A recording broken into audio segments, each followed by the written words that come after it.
To other news making headlines in the business world, private sector activity slowed in October after expanding a month earlier for the first time since March, as higher operating costs and rising prices led to lower consumer spending.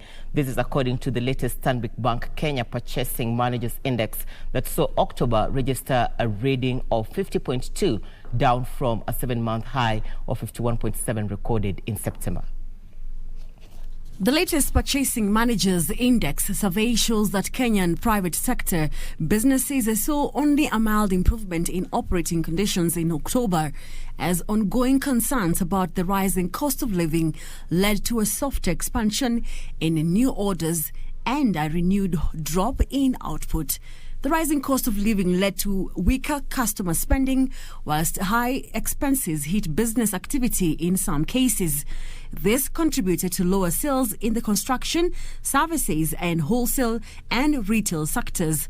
Agriculture and manufacturing were the only areas to record growth. This saw Kenya Purchasing Managers Index fall to 50.2 in October from 51.7 in September, when renewed growth was indicated due to the end of the national election period. Purchasing Managers Index readings above 50 signal growth in business activity, while those below that point to a contraction.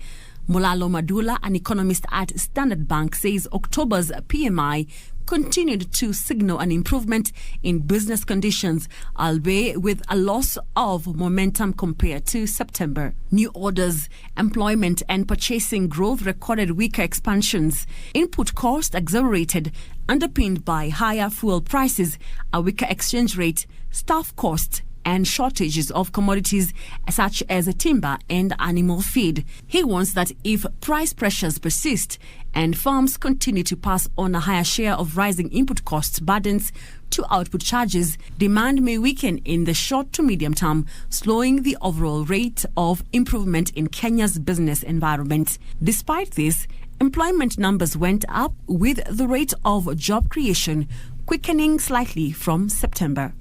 Weri Mojenga for Lunchtime News.